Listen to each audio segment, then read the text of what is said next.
It went quick. Hello, everybody. That's what she said. Welcome to Norm, the Cheers podcast. That's not quite a podcast. It is great to have everybody here. I'm Mike. That's Tookie. That's Dave.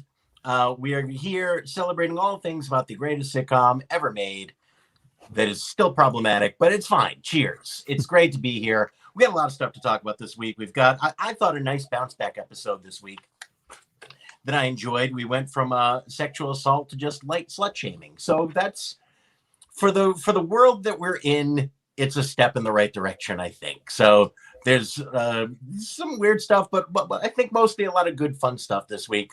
A strong Heidi Perlman written episode that we are going to delve into. I wanted to spend a tiny little bit of time though. So we are all New Englanders, and if you're a New Englander of a certain age, marvelous Marvin Hagler meant an awful lot to you. He passed away just a couple of days ago, not from the vaccine, people on Twitter and Tommy Hearns. His wife made clear that that was not the case, so shut up. Yeah, I'm sorry. That really made me mad that became a thing instead of all of us just sharing really great boxing highlights and amazing Pizza Hut commercials and Italian spy movies. Like, there's so much to share. How the hell is that getting any kind of foothold?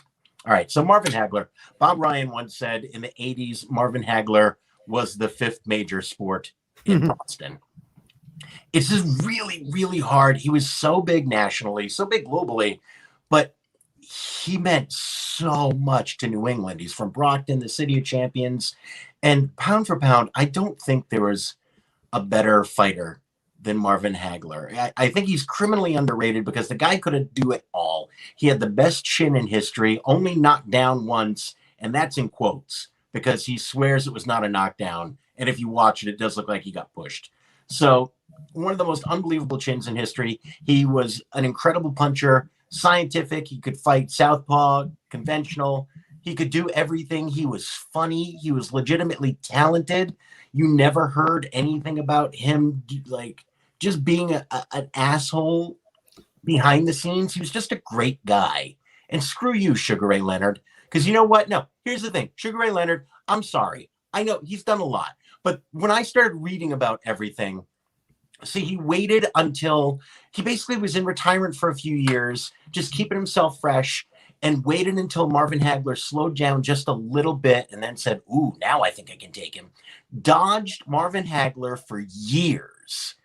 Finally, after a bunch of incredible battles that Marvin Hagler was in, you guys are going to talk in a minute. Finally, after a bunch of battles that Marvin Hagler, I'm fired up about Marvin. Leonard says, all right, now let's fight. And he does everything in the world to give himself the advantage in that fight. And he dodges Marvin Hagler the whole fight and just gets in little fancy shots at the end of the rounds to steal rounds and steals that fight and then refuses to give Hagler a rematch. Refuses. Finally, Hagler retires. A month after Hagler retires, Sugar Ray comes out of retirement to fight Donnie Lalonde. This is not a Sugar Ray Leonard stan account. I'm sorry.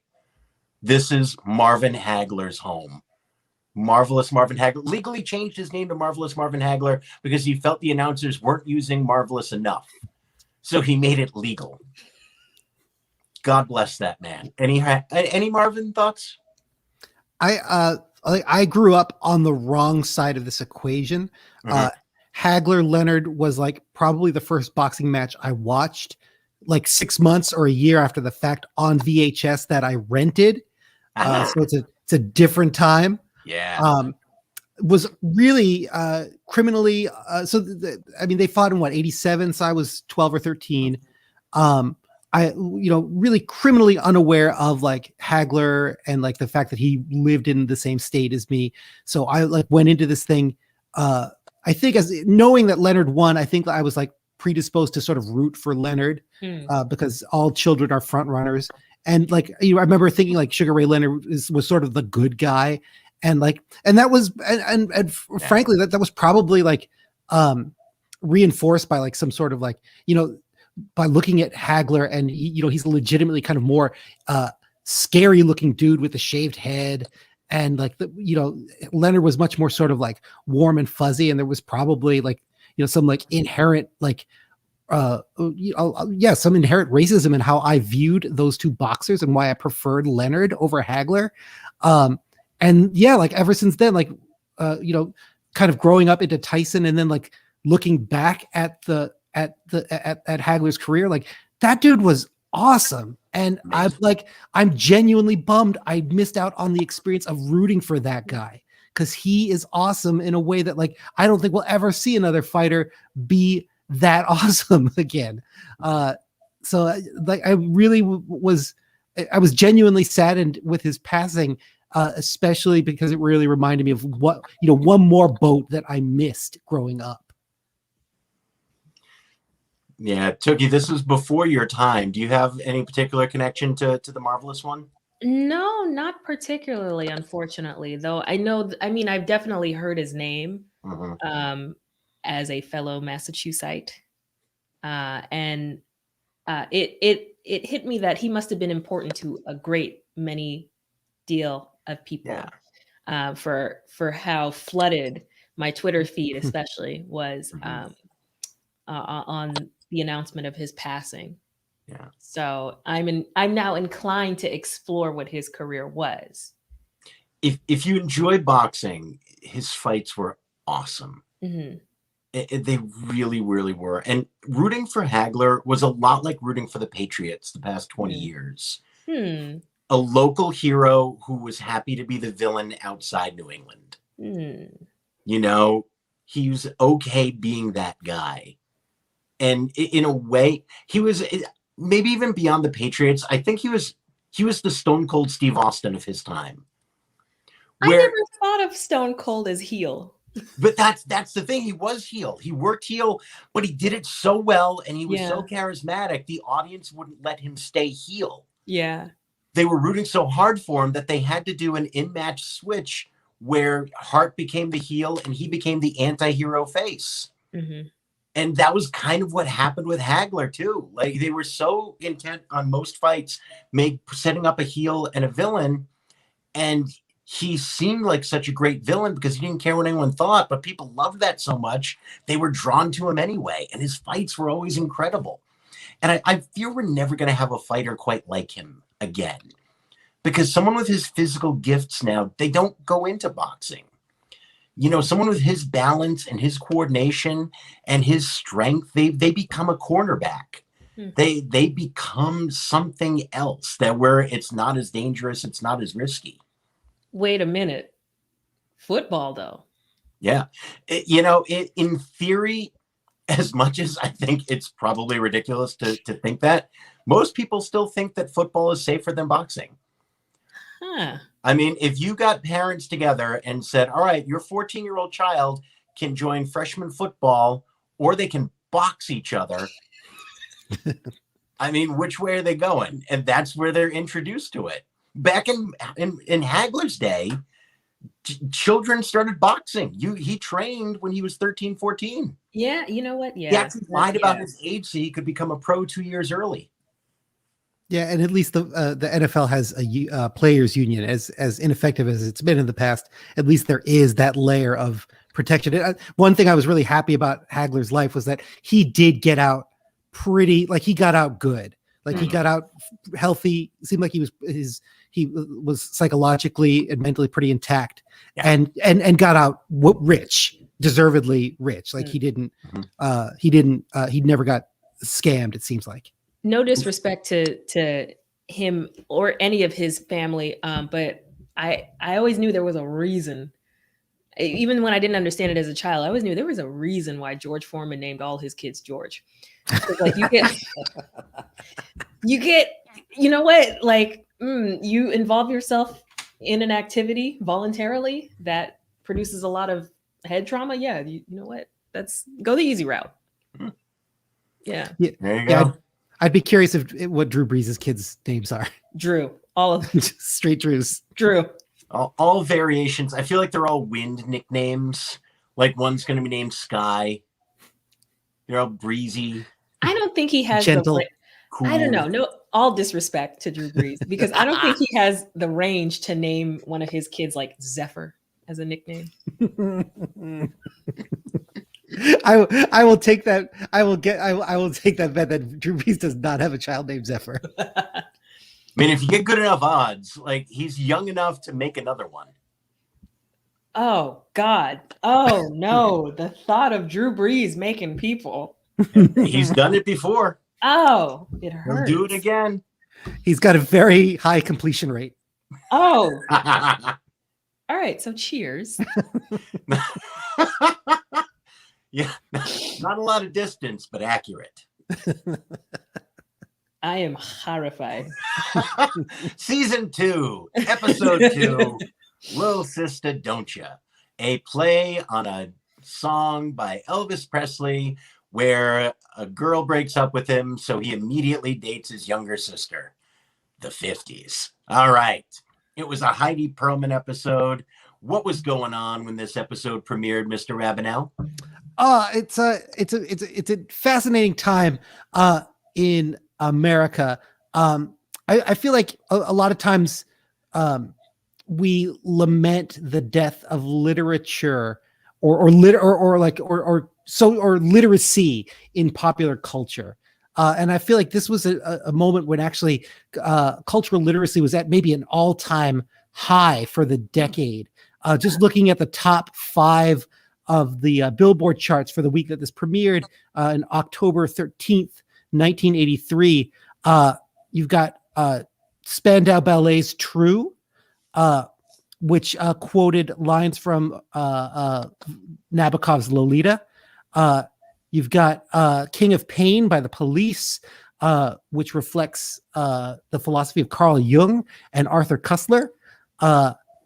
We've got Islands in the Stream, which of course maybe lyrically less literary, but takes its title from an Ernest Hemingway novel.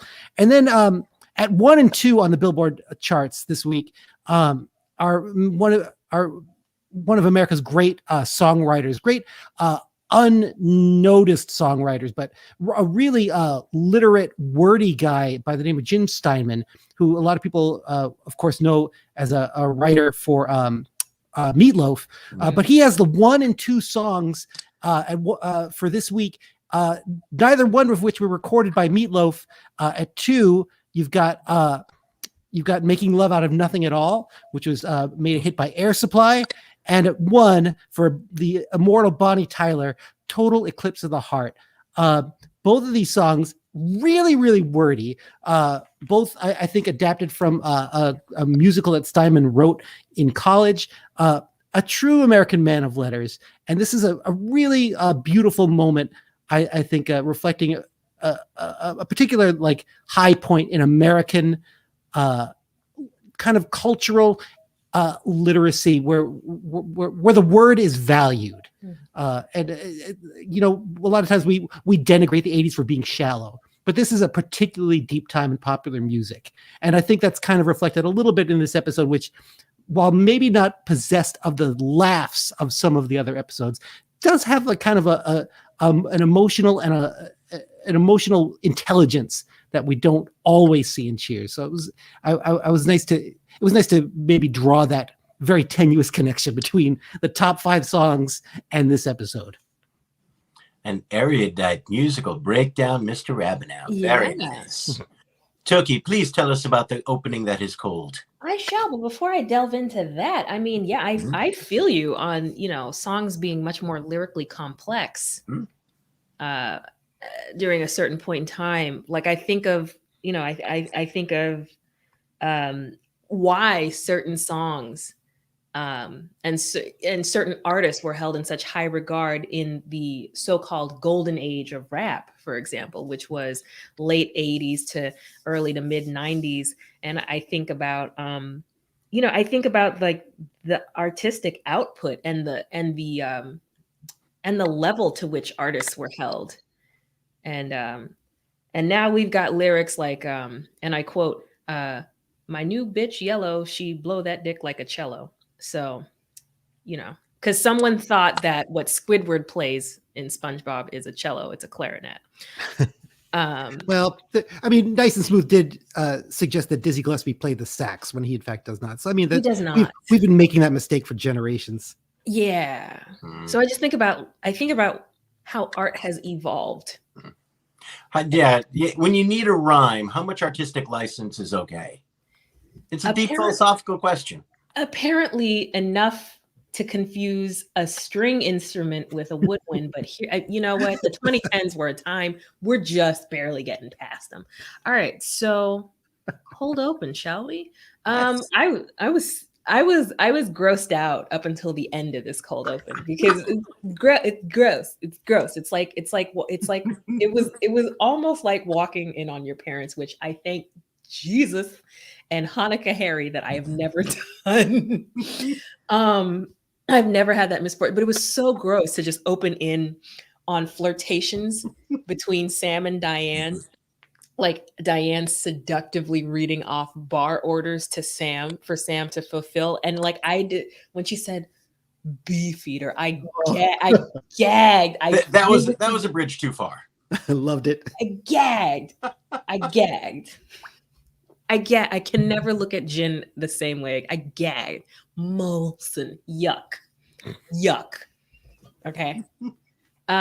So we open up with, and Carla, I'm siding with her on this one. Rightful, just disdain, indignation, if you will, at the hot flirtations of bar orders. And as Sam is leaning in to kiss Diane, Coach puts an order between them, not really thinking about it. So there's paper between his lips, Sam's lips, and Diane. And Sam is like, Coach, we were about to kiss, and Coach is like, we were. Love that. He's like, Great. You mind if I do these first, Sam?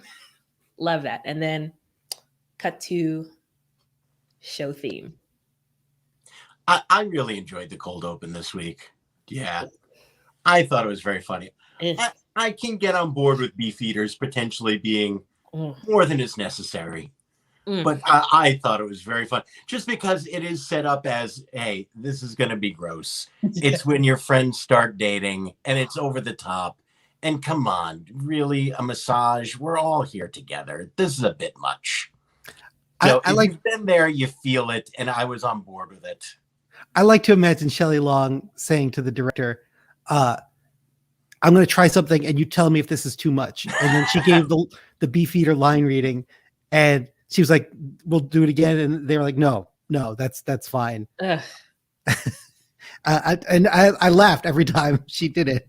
How many takes do you think they did with different beer names before settling on Molson Golden Ale?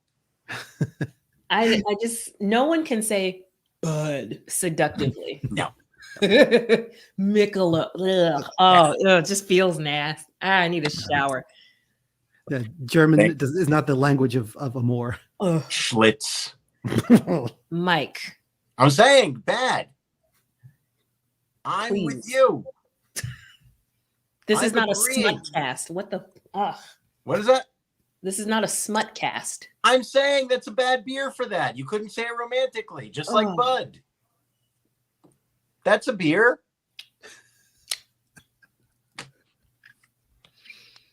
Moving on. All right. This is a Heidi Perlman episode. I thought a really good one. Obviously, it's going to be Rhea Perlman centric, and it is. So Carla's trying to have the baby. She is beyond her due date. She's trying to induce it. They say that she tells Sam that her sister's going to cover for her, and she's shy. She's kind of a wallflower. She's the good girl. So she goes into labor. They go to St. Eligius, which is the hospital from St. Elsewhere. Very fun note. And there's a crossover that actually where the doctors come into Cheers that gets cut out of a lot of the syndication packages, but it was originally in there. Not in this episode, but comes up later on, where the doctors visit St. Elsewhere, from St. Elsewhere visit the Cheers bar, which is fun. So she goes off to St. Eligius. She comes back playing, so Rhea Perlman is playing Annette Lozaponi. And I think does a very nice job. She's obviously her, but I really feel like she creates a different character. And I buy it. and she gets jokes in a very different way than she gets laughs in a very different way than she does as Carla. And I thought it was a really impressive Rhea Perlman week. I really enjoyed this one.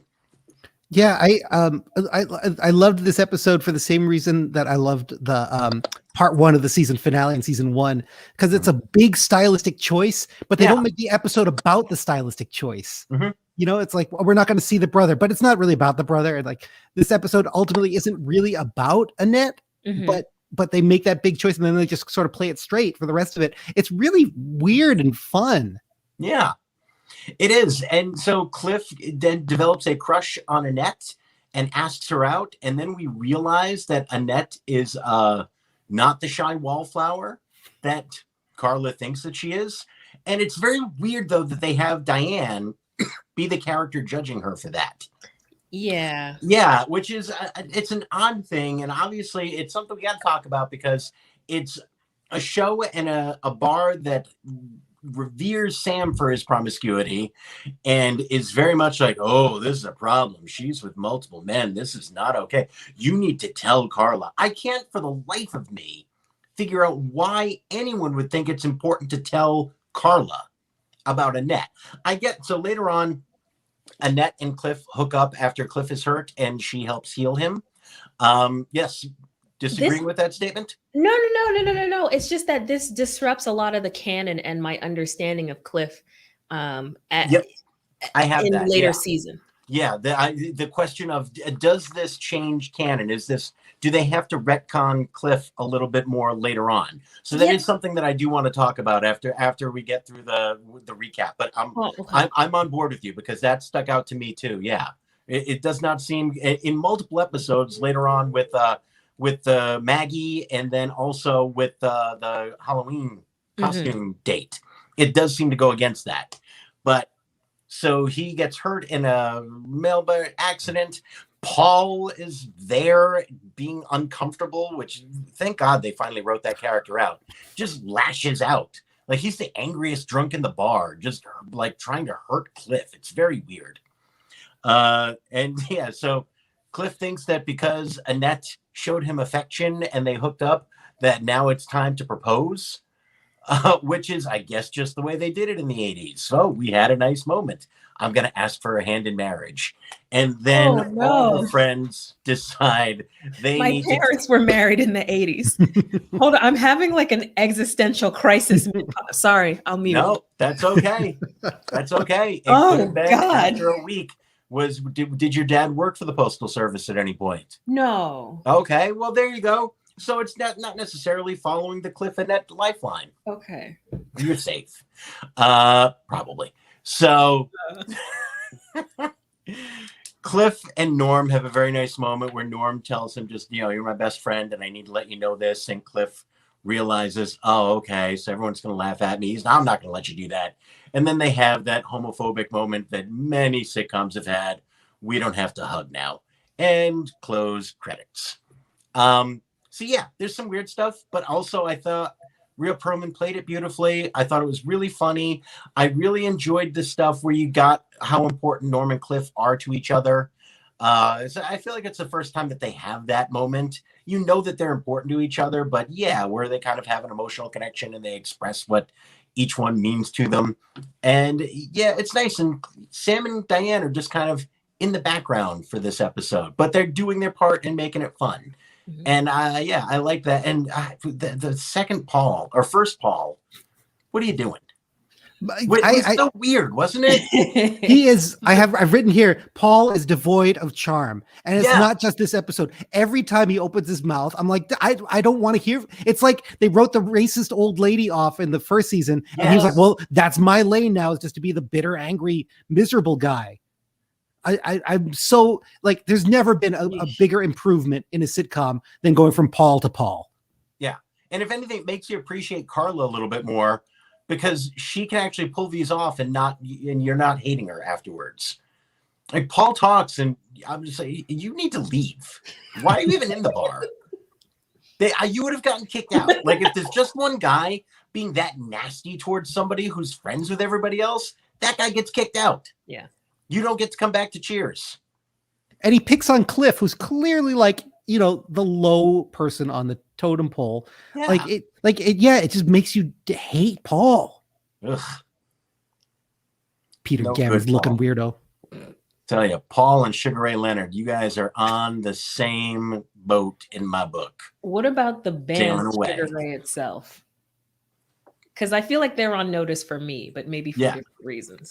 It hurts me a little bit that you need to check to see if I like the band Sugar Ray I before you express your true thoughts. Okay. I don't know what that says about Tookie's opinion. No, I just like you seem like you could be a big Sugar Ray fan.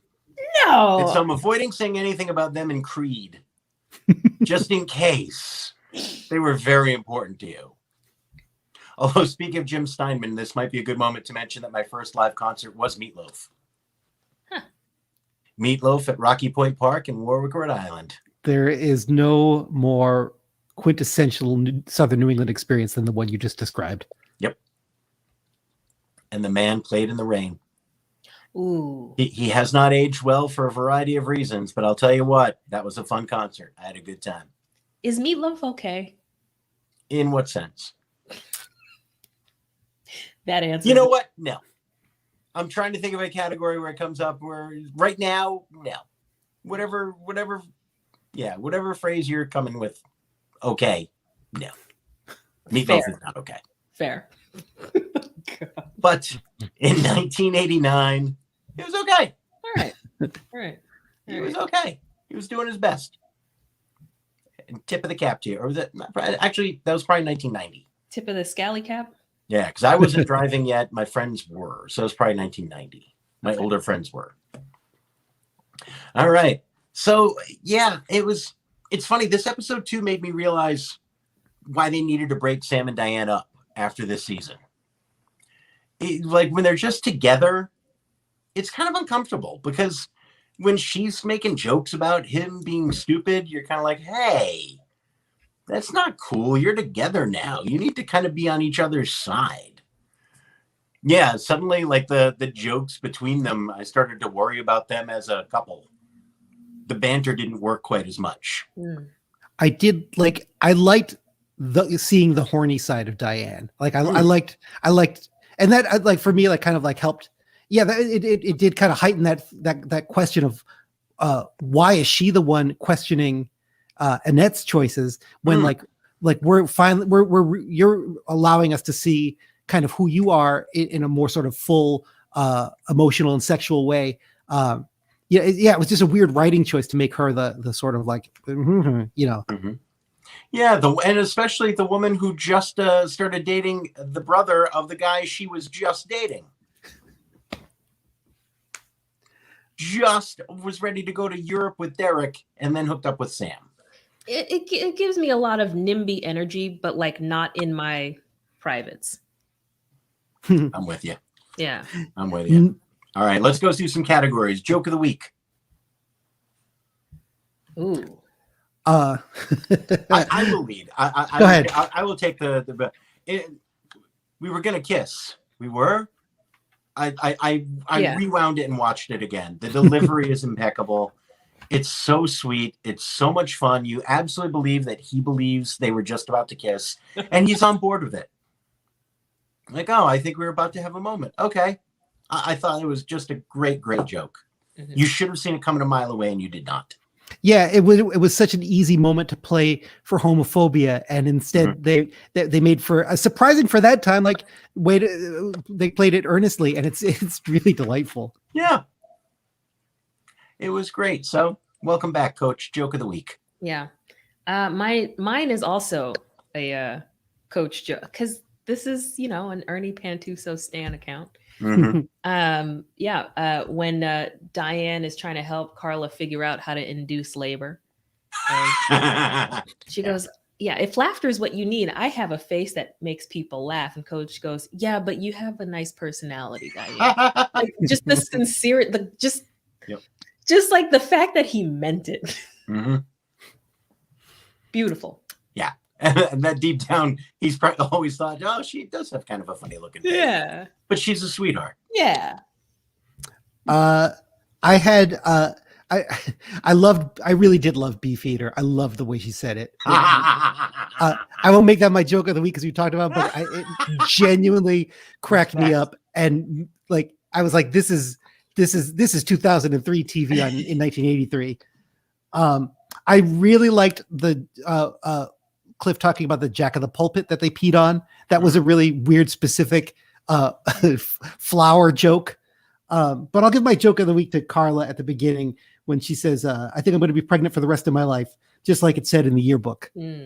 I was like, that's just a perfect big mouthful of words for Rhea Perlman, and she just nails it. Nice. Your 80s moment of the week. You go ahead. Oh, you sure? Yeah. I've got two that really stood out to me, which was reel-to-reel videotape. Mm-hmm. That I was like, whoa, on a projector. With no sound. Yeah. That was how home movies used to be. Yeah. Yeah. I was very taken aback by that because that, by then, every family had that giant bulky camcorder. Mm-hmm. So that this episode probably predates that by 3 years. The bulky camcorder. Okay. 3 years after this, everyone had the VHS, the big camcorder. Mm-hmm. But at this point, like I remember when I was a little kid, we had that projector. Wow. And it didn't have the sound. Unreal. Yeah. Yep. That, and then 1.5 names one name I had to Google, and one name that I hadn't heard in years. Because my mom always talked about Benny Hill. Benny Hill. But then Doug Henning, I had to Google that. I was like, it felt like very specific, like a very specific of its time reference. And I'm like, a Canadian magician. What did he do? Was he the Chris Angel or like David Copperfield of his day? Like he was kind of the alternative to David Copperfield. Okay. But huge. Like he was a magician who appeared on a lot of TV shows. Okay. He wasn't. And it was very Ooh, I didn't get a chance to like read the Wikipedia. He wasn't the spoon bendy guy, right? No. Okay. No. That was like a guy who claimed to have the power and could not. Okay. Yeah, Doug Henning was a magician and really popular and did a lot of stuff. And he had this very weird, like, long, like almost Weird Al fro look. And mustache and like kind of dressed in hippie clothes. But he was the guy who would appear on, like, he was on The Tonight Show a lot. Copperfield did these big specials that were an hour long. And I'm going to do these. There you go. Yeah, Doug Henning. And a magician named Doug. Mm-hmm. And was going to do he was going to make a 747 disappear. Doug did smaller stuff, but it was really great for late night TV or Merv Griffin, that kind of stuff. Very positive, very upbeat. Yep. Kind of the up with people of magicians. Yeah. Cool. Yeah. Yep. Doug, very 80s. Good call. Dave, your 80s moment. I'll go with that Battleship game that Norm and Cliff are playing at the beginning. Like that is an 80s game. I remember when we got our like electronic Battleship in the mid to late 80s, and the thought that was somehow an improvement over classic Battleship, because you had to spend 45 minutes like programming the location of your ships in electronic Battleship. Not an improvement by any stretch of the imagination. Classic Battleship is a perfect plastic 80s toy. And yet you always need to buy it for the kids. Yep, because they see that and it looks so much better, and they've got to go through the process of learning that it's not. That it's just more work. Yep. All right, my 80s moment of the week is Fast Marriage. This was a time where like that was just something that happened on TV and in movies way more and stopped in the 90s, where two people like each other and we decide, oh, you know what? What if we legally bound ourselves to each other for the rest of our lives? That feels like a great decision. I think the last time that happened that I can remember in a popular show was Dharma and Greg. And that was just as the 90s were beginning. and or yeah, like early mid 90s. But that was something that just happened a lot in movies and on TV shows where, all right, we like each other a lot, so within a week or so we should be wed. And that was a thing, and everybody expected it.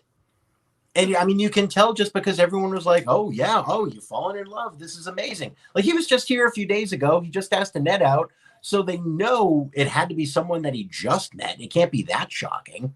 And people just kind of went along with it. Like, all right, we like each other, I guess it's time to get married. And that's what we do. And yeah, you can tell, like you could just tell that has not been a popular trope in entertainment in the last 30 years. And yet when I was watching it, I remember thinking, yeah, that was something that used to happen on, especially sitcoms. I feel like that was a sitcom premise that happened a lot. Especially for characters, you know, of Cliff's age, who, you know, have to be at least like 34, 35, like that the idea of like an accelerated period of woo would makes a lot of sense, you know, because nobody's waiting around to get married when they're 40 or 45 at this point. That definitely feels pretty 80s too. There you go. All right, Sam's creepy quotient. Well, it depends on how you could view the cold open, I guess. Yeah, you know what? I'm going for a solid 5, even neutral. Solid 5, because where I almost lost 3 days worth of lunch with that cold open, he was pretty neutral the rest of the time. So just 5. Yeah. Safe. My creepy quotient is a 1.3 this week. Nice. Because it was all consensual. This is people expressing affection who are in a relationship for each other. He was also the one sticking up for Annette early on. Yeah. And saying, hey, this isn't cool. And when Annette did come after him, said, oh, by the way, my other contender for joke of the week was, I'll tell him you're breaking in a new waitress. And when she was attacking you, it's like, no, we can't do this. This is not okay. And was trying to be a gentleman and was trying to say, hey, I just want to make sure that you're okay. And, you know, let you know some guys might try to take advantage of you. And he was really just kind of a stand-up guy most of this episode. So, yeah, I felt like this is a very low Sam Creepy quotient for Cheers. Because a woman wrote it. Heidi Perlman, yes, I think so. That's very true. I think that's a great point. It probably is. Yeah, I do like this version of Sam where he's trying to be a good boss and a good girlfriend or a good boyfriend, and you know, he's like, Heidi Perlman kind of finds all the real kind of beneficial qualities of Sam Malone and sort of just pops them up there. But it's telling too that like in the episodes that she writes, he's not necessarily always the driving force too. Like he doesn't get a lot of great punchlines either in a Heidi Perlman episode. No, like he's best left to be a little bit more of a sort of side character, like a little bit of a flavor, a little bit of a helper. Yeah, I'd give him a relatively low score too, just because Diane out hornies him, I think, in this episode too. Good God. Yeah. I mean, Beefeaters tops all. Ugh. If Sam's a 5, I mean, Diane kind of has to be a 6.4. A little bit. Yeah. She was. Yep. I don't think you can properly say Beefeaters and then act like another woman is being a bit much. The height of hypocrisy. It's just, you know what though, even though it was like a tad slut shamey this episode, I feel like it wasn't. I think it was still more progressive than other shows of its time. I think it was more sex positive relative to True. Yeah, to how other women have been portrayed as the Jezebel. Yeah. A lot of other sitcoms. Yeah, like to me it was just kind of weird that it was coming from Diane. That was the one part that felt strange to me. Yeah. But what what I appreciated at the end between that exchange between Cliff and Norm, where Norm is like, are you mad at me? No. Are you mad at her? No. Yeah. So I was like, wow, that is progress, and it's just sort of an acceptance. True. Like, I don't expect either of you guys to be familiar with this expression, but like on Black Twitter, the expression is, and this applies to men and women, is that someone is for the streets. You know, I'm not familiar is with the for term. Streets. You know, where it's someone who you just whose company you enjoy, but who you do not make a life with. They're for the streets. So if someone is for the streets, that is someone you do not make a life with. Yes. Okay. Yes. So I thought that was like a very gentle, instead of just being like, she's a this and that, you know, it was just like a gentle way to say, like, she's living her life. Yep. Yeah. She's living her life. And this is where I would share that part of that life with her. And this is where I would not. Yes. Yep.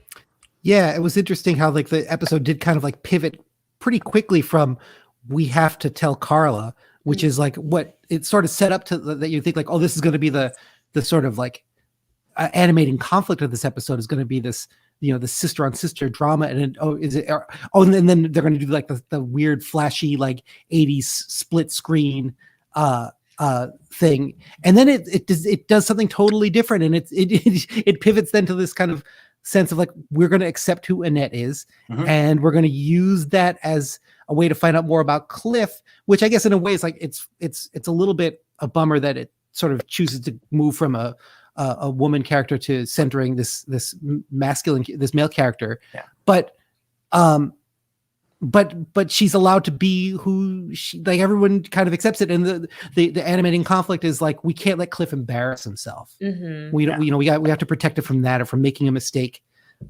Because it's funny, like there's no way she's going to say yes. Like, right. And I like that about the episode too. Like it's not like they make her out to be a gold digger at any point.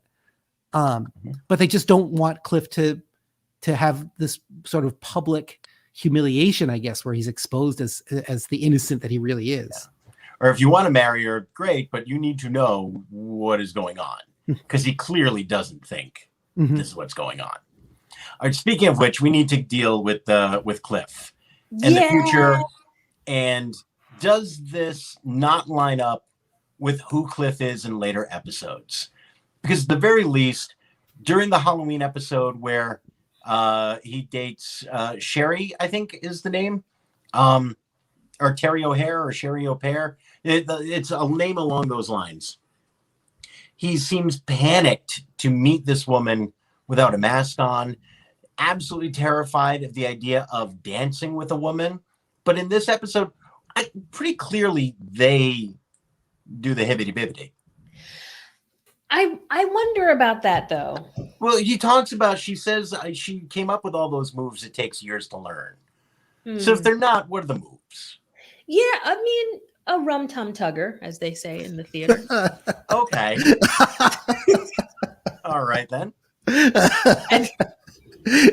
Oh, so often I've been in backstage having trod the boards and someone comes up and says, "My good man, fancy a rum-tum tugger." A rum-tum tugger. We are on a 10. Yeah. So I don't know. Are you going to be? But that's not. Did a I just move ruin you this? have to come up with, even if you're Cliff. That's not a move. It just, I don't, because Cliff, even in his, I don't know. I think what's the sister's name? Annette. I think Annette could smell the virgin on him, and it was like, I don't want to fully corrupt this guy. I think she. I think that's something that would be like interesting to Annette. Yeah, maybe. I mean, if you're going to do something with this fella anyway. But all right, if you are correct, then that probably does not disrupt the timeline of Cliff later on. I'd like to think not. I don't know. I'd like to preserve some of Cliff's innocence. Yeah. Yeah. I mean, I don't think we can underestimate exactly how much of like a baby Cliff kind of is. Like I do think they do go to somewhat great lengths to continually show him to be somebody who is very much an innocent. Like even down to like showing off his wound and it's like mostly gone, which makes you realize that it was probably never really there. And he's still walking with a cane. Like he's just a big baby. Yeah. Yep. Yeah, I got to make sure I get in while I still have my cast on for people to sign. Mm-hmm. Yeah, he's an innocent. He's an innocent. Yeah, it's a really interesting character to have an innocent but also be as annoying as Cliff is. It's kind of a rare like there's been a lot of innocence, but very rarely are they innocent and also grating. Yeah. It's a pretty narrow lane that he's driving down. Not a lot of characters quite like Cliff Clavin. No. Not too many. Yeah. I don't know. I guess there's a part of me. I can't stand Cliff, but I do have a soft spot for him, and I kind of don't want him to have lost his innocence and had been deflowered in such a way. Well, it's kind of most of the bar, though, isn't it? How like the way that you feel about Cliff is the way most of the bar feels about Cliff. Yeah. Yeah. Yeah. Yeah, that's pretty effective. That's really I never thought of it. That's really effective storytelling. Like we are one more like group of people at that bar who like this guy, even though we can't stand this guy. Mm-hmm. Yeah. Yeah. The bar is empty when he's not there. Mm-hmm. Yep. Whereas Paul fucking hit the bricks. Ugh, get the hell out, Paul. Go back to Winter Hill. Ugh. Oh, We're done with you, Paul. Go We're press done. your sweatsuit. Ooh. You get the feeling that because Ratzenberger was able to pull it off, like they just kept thinking they were going to find that lightning in a bottle a couple more times with Jack, with Paul, and they were just going to keep trying it. And then finally, like in season 11, Paul too becomes a regular thing out of nowhere. They bring him out of mothballs and say, hey, this was a nice shirt. Why don't I wear this one more? We found this in the back of the closet. Maybe I don't need to buy a new shirt. So yeah, there you go. Yep. Season 2, episode 2, Little Sister Don't Ya. Where are you putting this on? Well, I mean, it's too early to start ranking episodes. We're only on 2. I think I would definitely rank this number 1 of the 2 that we have seen. But yeah, I think it's probably just in my recollection of season 2. It's probably going to be somewhere towards the middle.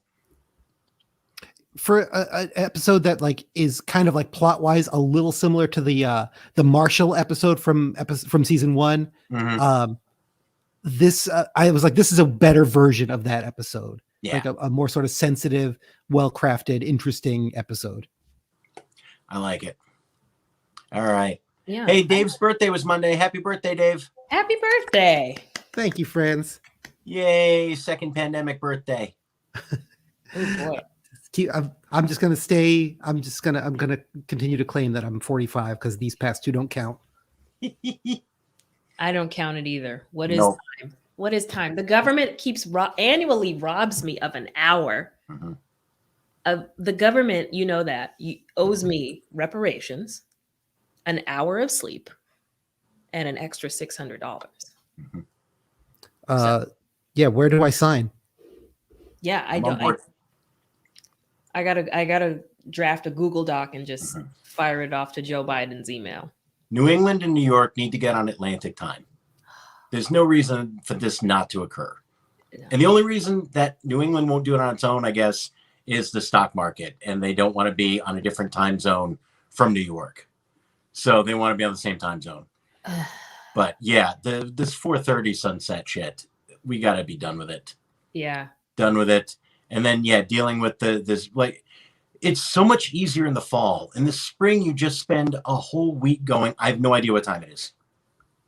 I have no idea. Are we supposed to have brunch right now or go to bed? I don't know.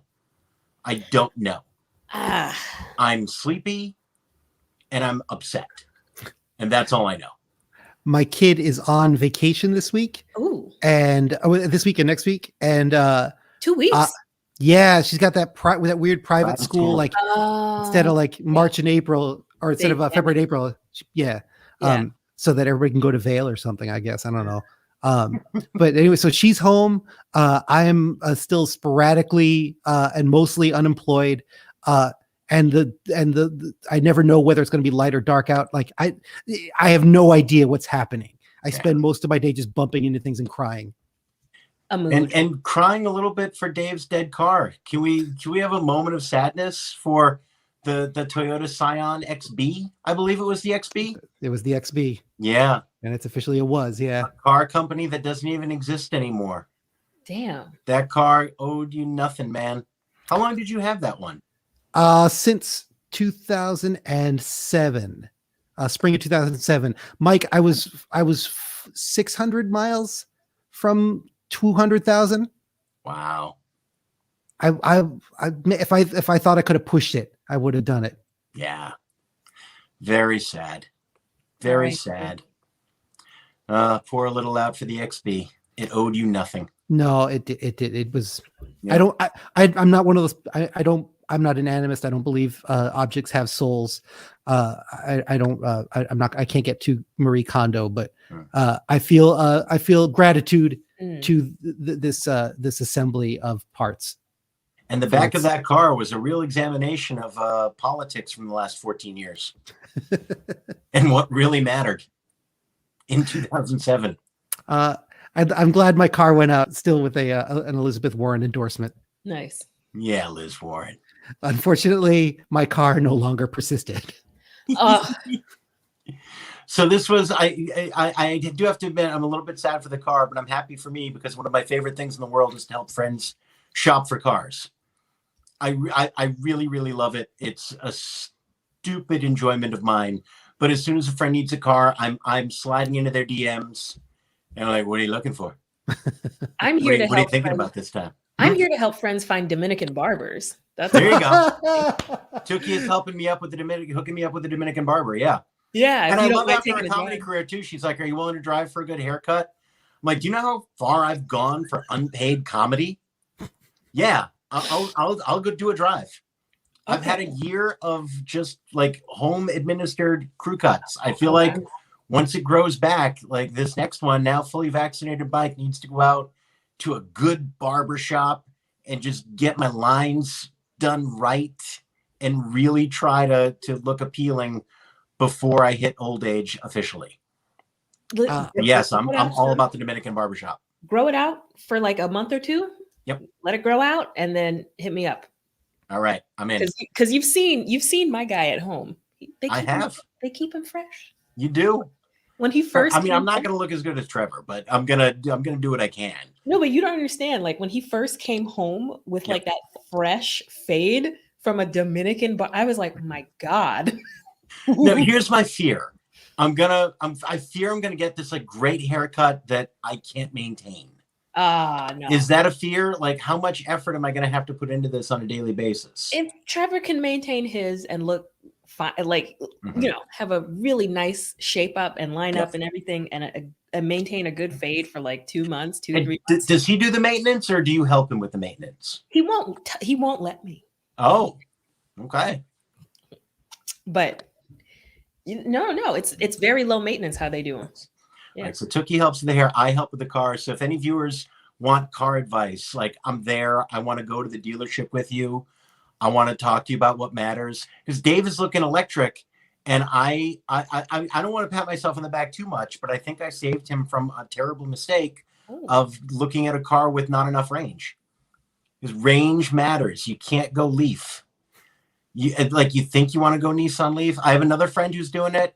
And she's really of that mindset of like, no, it's my husband's car. He's going to just take it to work and he's going to drive it back. And so that's only, it's like 39 miles round trip and it's fine. I'm like, all right, if you want to buy a car you can only use for one thing, more power to you.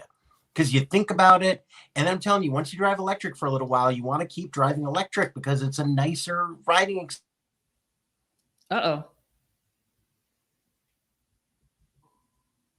Oh, Mike, we lost your audio. Mike? Oh no. Am I back? Yeah. You're back. Okay. Oof. I can't hear anybody. Oh no. Oh no. Can you hear me? We can hear you. Somewhere watching. All right, well, that's perfect because I just want to talk. So you want to get this is the only audio that matters. So here's the thing: you want to get an electric car with at least 200 miles of range. Because it's in the winter, it's going to go faster than you think. At some point, the other car is going to go in the shop. You're going to need to take the kids to Newport for lacrosse, and you're going to have a car that you've got to recharge somewhere in a parking lot on the way. So if you're going to go electric, and I support completely the electric car revolution, you've got to get a car that has enough range, because then you're going to have to trade in this car, and more people are going to realize they don't want a car with that little range, and you're going to have no resale value. You've got to get a car with at least 200 miles of range. If you want a different style, if you like the short boxy thing, God bless you, that's an aesthetic, and that's not my purview. But you got to get the range. You've got to take tax credits into consideration if you're going to be buying new. Like, you could save so much money. You got to look around at these different places. All these things matter. So hit me up, everybody. I'm here to help you buy a car. I am here to say that I still can't hear you. Well, I don't know what's going on. I'm looking forward to So taking I'm just the going to kids. assume that you're saying, like, God, that's a great point. Jesus, what the hell was I going to do without you? I was lost. And Tookie's like, I didn't even want a car until today. Now I want a car. I can't. I want to go drive. farther. I want to drive to the Dominican for Trevor's haircut in my electric car with 300 miles of range. That's what I want to get. All right. You guys look happy. I'm just going to listen. Should I log off and just try to come back?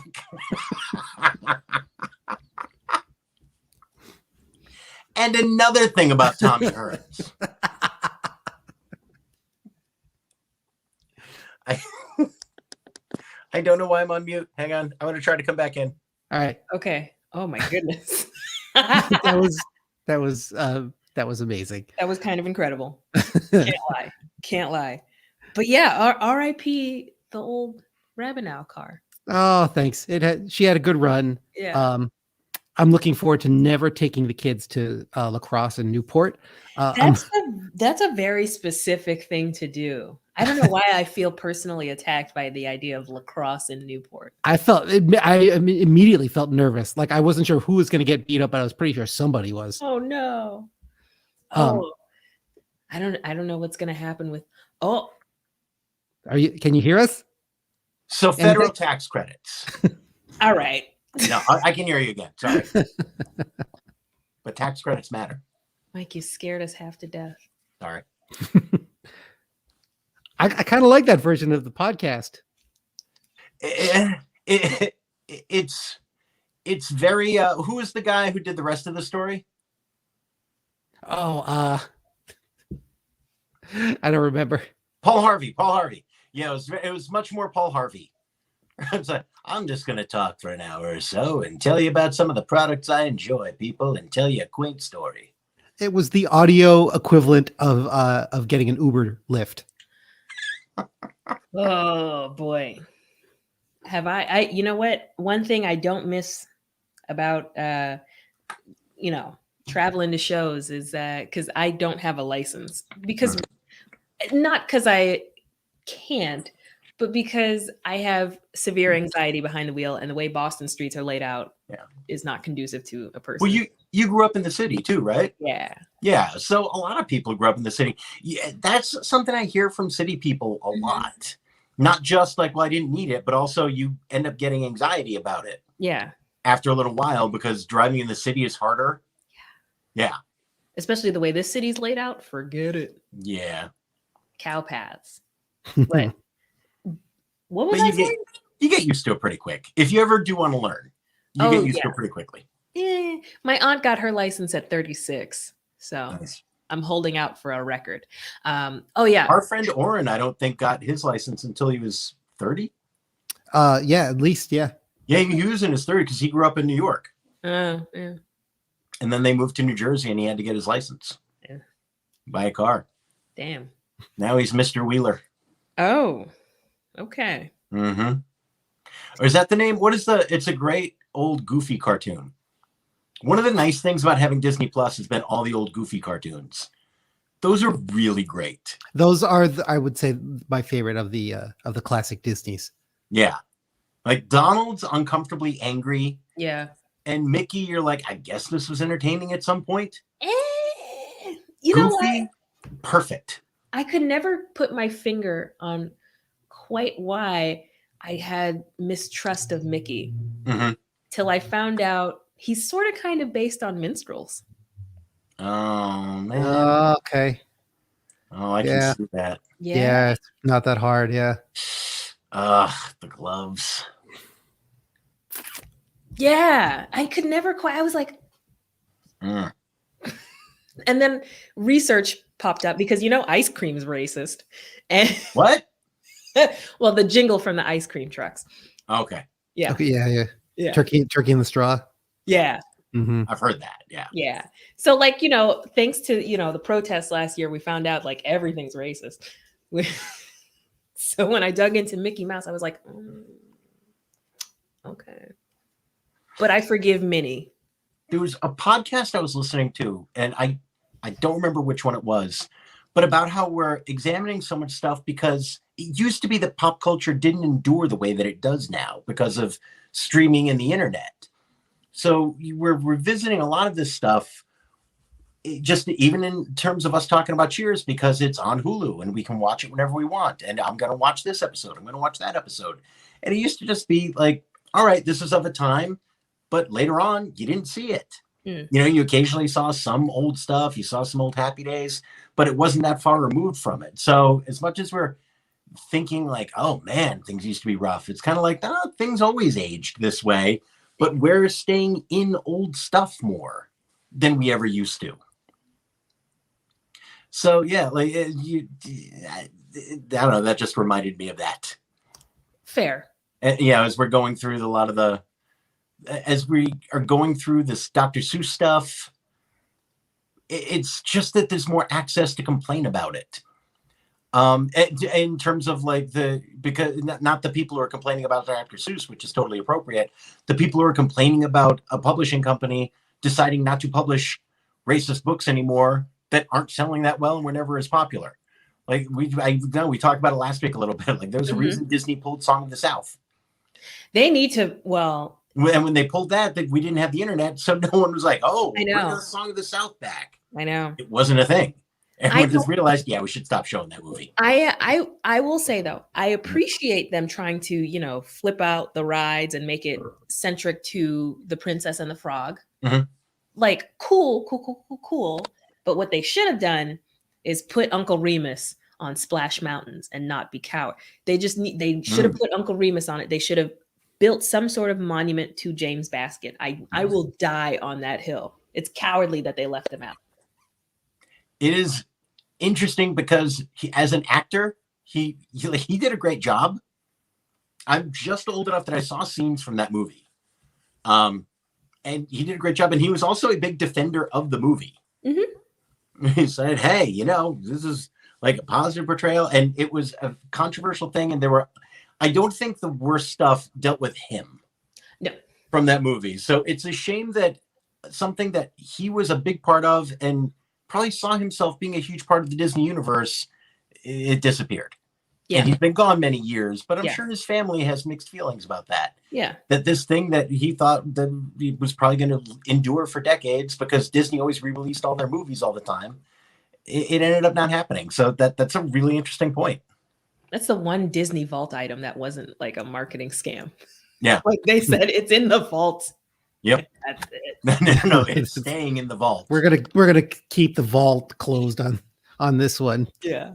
Yeah. Someone talked about because you can find bootleg copies of Song of the South and doing a watch party of it. And that terrifies me. Sign me up. Really? I'm here for it. I'm going to bootleg the bootleg. Have you ever seen all of Song of the South? No, but I have a sing-along VHS of Zippity Doo-Dah. Got it. And that's when I was like, this is effed up, but I need to know more. Mm-hmm. I'm up for watching it because it's in the back of my head somewhere, and I would be curious to see what is actually in there because I've read stuff about it. But yeah, just in terms of hearing about Uncle, I'm now blanking on the actor's name. I feel like I shouldn't keep calling him Uncle Remus. James Baskin. Yeah, because I've heard his family talk about it. I would be very curious to see that and see just what has aged poorly and what might have aged better than maybe it gets credit for being, which I think James Baskin might have. Yeah. Yeah, that is a bummer that like the one sort of full length cinema piece prominently featuring an African American in the lead is, in Disney, sort of like in this long stretch of Disney films is kind of is buried. Hattie McDaniel's in it too. Is she? Yeah. James Baskett, Hattie McDaniel, 2 Oscar-winning pioneers in their field, who overcame. It's still gross that they had to sit in separate sections at the Oscars, but yeesh. But 2 people who Disney should acknowledge. Yeah, I know. It was some. And I feel like, and it sucked because I'm blanking on. God, I've been in quarantine too long. The actor who played Rhett Butler, one of the Clark Gable. Clark Gable, yeah. Yeah, like he was mad and was going to supposedly make a scene about it, and at the Oscars, and Hattie McDaniel was just saying, no. Yeah, like I don't want this to become something different, because you understood she had a good chance at an Oscar and she didn't want it to be about something else. So it is, but yeah. It's It's on HBO Max right now, and I'm watching Gone with the Wind again in 15-minute chunks, because there's a lot of interesting stuff surrounding it that they put on there in addition to the warning about putting it in context. And I have a personal theory that I don't think anything did more to hurt race relations post-Reconstruction than Gone with the Wind. As a film, that is absolutely something I seriously believe, because that movie sold more tickets than any movie in history. It was constantly being re-released. It was constantly shown on TV again. And it painted such an inaccurate picture of the Civil War, of Reconstruction, of what it meant to be Southern, what it meant to be white, what it meant to be Black. It really put a lot of poisonous ideas out there that stayed in people's heads. And I can't think of anything else that has had the reach that had that bad a message to it. And that's why I just keep revisiting it to see if it's as bad as I remember. And it always is. I go back to it. That sounds stupid, but there is this part of me that, like, if they ever decided they don't want to show it again, I would be like, yeah, I completely understand why that is. But if it's out there, I kind of want to not let it get caricaturized in my head. I want to know it for what it is, because what it is terrible. And I don't want it to become less than it is. And I don't want to remember it differently than it is, because what it is perfectly horrible. Yeah. And visually stunning, which is one of the things that allowed it to be so pervasively evil. It's like Reagan. It's like the presentation is so good that it gets the bad ideas out there even better and really lets them take hold. Speaking of which, highly recommend Crack on Netflix. Yeah, you were mentioning that. Yeah. It's a documentary, right? Yeah. Yeah. It's called Crack. But all right. Watch that after you watch the 13th. 13th. Man, that's a tough watch. Yeah. Really important, really good watch. Yeah. My friend's spouse is one of the figures in 13th. Yeah, Melkia Devic-Serrell just has really amazing things to say in that. Is an amazing person. So if you've not seen 13th, you really need to see that, because it is an eye-opener. Like, you think you know things and you're aware, and then you watch that and you learn a lot of stuff you did not know before. So 13th, definitely watch. Crack, I'm going to watch. Electric Cars, I'm going to help people buy. And Marvin Hagler, love. Did we cover everything? I think we did. I mean, we got all the way to La Crosse and Newport. That's a lot. Yeah. We're over an hour. All right, we're good. All right. Thanks for going on this journey with us, everybody. It was a little bit of a potpourri episode, but I think it's what we needed. That's where we are. Get vaccinated, get healthy, stay safe. I'm Mike, Tookie, Dave. Great to have you here on Norm. We'll see you next week for episode 3. Bye, everybody.